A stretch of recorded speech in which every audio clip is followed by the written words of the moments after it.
Hi everyone, Professor Bob Young back here again with another instructional video, and on this one we're going to discuss what's called compound inequalities. And also I just wanted to remind you of your intersection and union facts, and there is a video available on these as well if you need to refresh your memory. But remember, the intersection of two sets is what the sets have in common. That's the first sentence in the top there. While the union, like when you get married, the union of holy matrimony means combine the sets together. All right, now when we get to compound inequalities, we're going to have statements that have and or in it. So, excuse me, let's go ahead and look at a few of these. So I'm just going to make up some examples here. I'm going to take the inequality x plus 1 is greater than or equal to 7, and 3x minus 1 is greater than or equal to 5. All right, now if we solve both of these inequalities for x, of course this is the easy part, subtract 1 from both sides of the first one and we'll get x is greater than or equal to 6. Add 1 to the second one over here and that'll give us 3x is greater than or equal to 6. Dividing by 3 gives us x is greater than or equal to 2. So we have this statement here with and in the middle, and I tell you sometimes students have trouble with this. We have x is greater than or equal to 6 and x is greater than or equal to 2. Now what a lot of instructors don't do is they don't go ahead whenever they see the word and relate it to this statement right here, which is the intersection of two sets. Now what does intersection mean? Well, it means what the two sets have in common, because the directions are going to say solve each compound inequality and write the solutions in interval notation. All right, so what I'm going to do is make a number line here, and we're going to look at and here and its meaning. And this is the one that gives students the most problems. That's why I'm starting with it. So here's our number line. And of course, I'm going to put the 0 here as a buffer.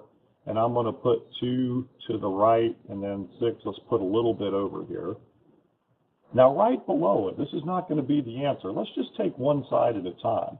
If I were going to graph x is greater than or equal to 6, it would be a bracket on the 6 and everything shaded this direction. All numbers greater than 6, going toward positive infinity. Also, if I were going to do the second part of this, x is greater than or equal to 2, well, it would have a bracket 2 with the equal signs and interval notation, and it would go that direction.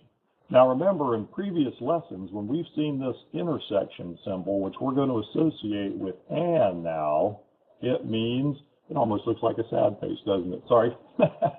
What the graphs have in common. Now, you know a better word I might even use here than in common when it comes to graphing, and I'm going to put that, let's do it in a pretty purple here. I'm going to say whenever you see the word and, besides the word in common, when you're graphing, think of this word, where do they overlap? So in other words, if you look down here and down here, do y'all see that it's almost a visual thing, that they overlap the two graphs to the right of all numbers greater than 6? All right, so if we were doing this and statement, when you look in the back of the book or you go to put your answer down or whatever, the answer to this is all numbers from 6 to infinity. So, and where do they overlap? So far, so good. All right, now, before I leave this, and I'm going to leave it right now, okay, what if I would have had the word or in between there? Okay, now, and we just said means the intersection, but what if some scumbucket dirtbag, and I'm going to clear the slide, had given us a similar problem, x is greater than or equal to 6, or x is greater than or equal to 2. So I wanted to show you the difference between the two, and or. There is a huge difference between those two statements in between inequalities. All right? So x is greater than or equal to 6, or whenever you see this word between inequality statements, I want you to think of it as the union of two sets. Now, what does union mean? Whenever you see or, combine together. Combine both together. So a lot of instructors never tie and or with intersection and union, and that is a huge mistake. All right, so again, I'm going to put 0 here as a buffer. We're going to put 2 here. We're going to put 6 here. And if we were graphing this again, you know, we would say, well, it would be everything to the right of 6.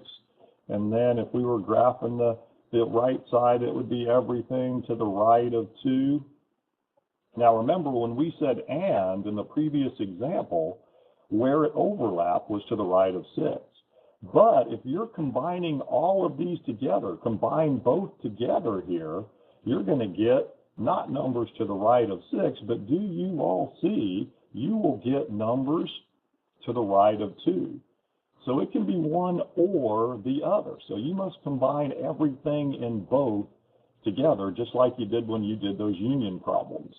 Combine both graphs together. So I'm almost taking those graphs below and crunching them together. I'm taking the purple and the green to get red. So the huge difference between and, ladies and gentlemen, and or. So if you wrote this answer in interval notation, and the directions again would say, solve each compound inequality, write the solutions in interval notation, that's what you would have. All right, a few more examples here. Now let's go back to what we call the compound inequality. I'm going to give y'all a tweener next here. Now this says 5 is less than x minus 6 is less than or equal to 11.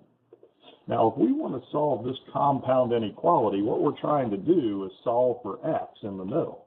So what we're going to do, and I think most of you would see this one in here, and they'll give you some more challenging ones as well, is you're going to just add 6 to all parts of this inequality. Okay? So to get x by itself, we're going to say 11 is less than x is less than or equal to 17. And I had an old roommate in Tennessee, used to be a professor at our college, said this is a tweener problem. Young x's tween 11 and 17 on the number line. And that's how they said in Tennessee, was that tweener notation. All right, so I'm just going to go ahead and make my number line here. And you know what two numbers I'm going to put on here. Now, I could put 0 in the middle again, but since 0 is way on over to the left there, I'll just put 11 and 17 here. Now, do y'all remember parentheses or brackets on the 11 in interval notation? Because we're trying to get all numbers between 11 and 17 on the number line. It would be parentheses. On the 17, we would have a bracket, and we would shade everything in between here. So this is why it's called a compound inequality. In an interval notation, it's almost just like it looks. You'd put 11, 17 from left to right on the number line, smallest to largest. Parentheses on the 11 has the less than, does not include the number. Bracket on the 17 has the equal to, does include the number. Okay. Well, someone's calling me on the phone, but I'm going to keep teaching here and I'll call them back. And it's probably one of those solicitors anyway, so I apologize for the background noise here. All right, now I'm going to go ahead and do a few more with and or, and we'll close this up here and make sure that you know what's going on with it. So let me take a few more here. And I'm going to give you, for the next example, x plus 4 is less than 0, or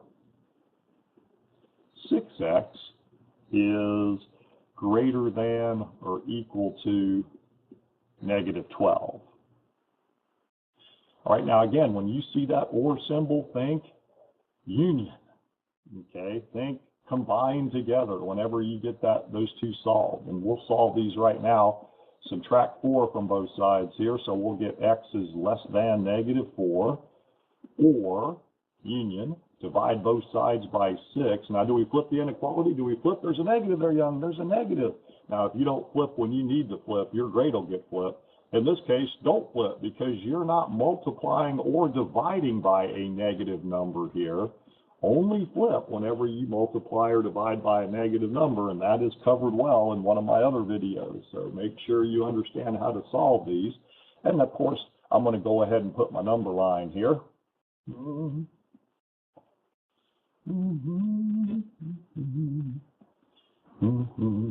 And you know what two numbers I'm going to put on it?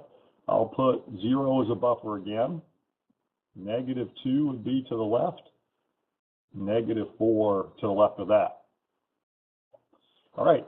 Now, if we are going to do the left part of this one, all numbers to the left of -4 would be a parentheses there going this direction.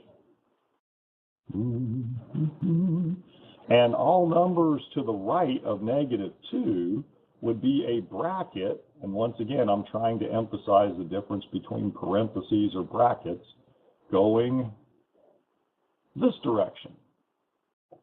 Now, or means to combine both together. So we're just putting both of these graphs together on the same graph with that or connector.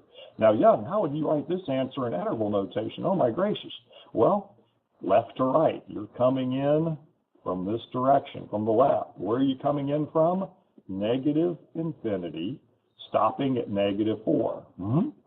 Okay.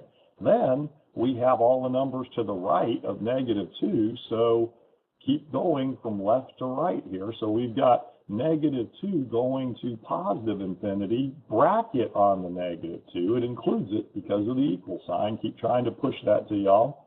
And the symbol that goes between it, in interval notation, the U symbol, the union symbol, puts those two together as one.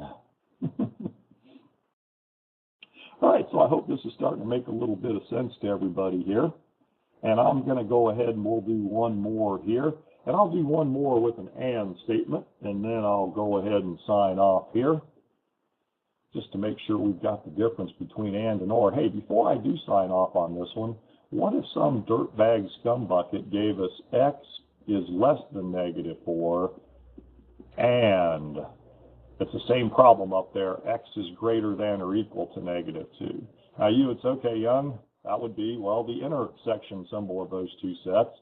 But if you look above here, is there anywhere, anything that those two things have in common? Is there any part of those graphs where they're overlapping? No. So yes, ladies and gentlemen, even on these, you can have no solution answers, the set of nothing. There is no place those overlap. So again, the huge difference between and, which means intersection, where they overlap what they have in common. And that kind of looks like a frowny face again. I don't know why. And or, this one looks more like a smiley face up here. All right, combined together. All right, now on to the next example. So Young, you're a cornball here. I know it. All right, last example, and I'll cut this video off here. So I'm trying to keep these a little bit short so y'all can fly through them if you need to. If you just hit a snag in the course, -7x is less than or equal to -21, and x minus 20 is less than or equal to -15. Okay, to solve this first inequality for x, divide by -7. Do we flip? Do we flip? Red alert, battle stations, yes. You must flip the inequality. Whenever you multiply or divide by negative, now if you don't, do you see your dilemma? Be shading the total wrong direction, the wrong area, life will be bad. And adding 20 to both sides of this second one to solve for x will give us x is less than or equal to 5. And again, when you see that symbol and, you must think, intersection, where do they overlap? I like to use that word. Now, if it was or, I would put union, what they have combined together. Okay, number line. Coming at you.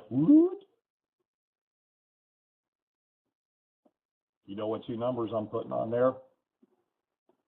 I'll put 0 as a buffer. 3, 5. Now, if we were graphing these individually, I'll just do it below here, we would have bracket on 3 shooting to the right. If we were doing the x is less than or equal to 5 by itself, and you have probably done some of those, it would be a bracket shooting left.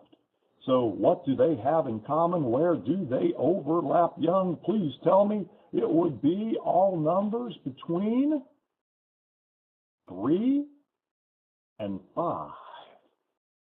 Alrighty then. So with the AND connector, what those two graphs have in common, or where do they overlap? Here is the answer that you should give. And if it was OR, let's think about it. Isn't this cool, the old AND and OR stuff? OR would mean, you know what, the union, it's a happy face. It would mean everything to the right of 3, everything to the left of 5. And if you look at this, if you combine both of those together, they would overlap on the number line.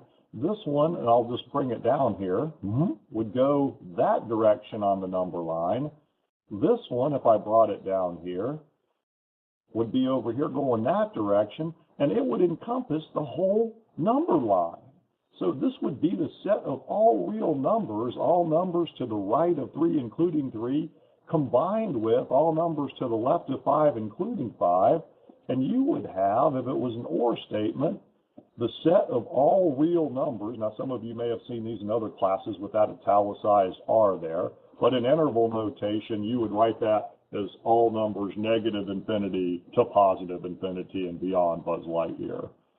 So there is your lesson for solving and graphing compound inequalities. Be Young signing off. Have a great one.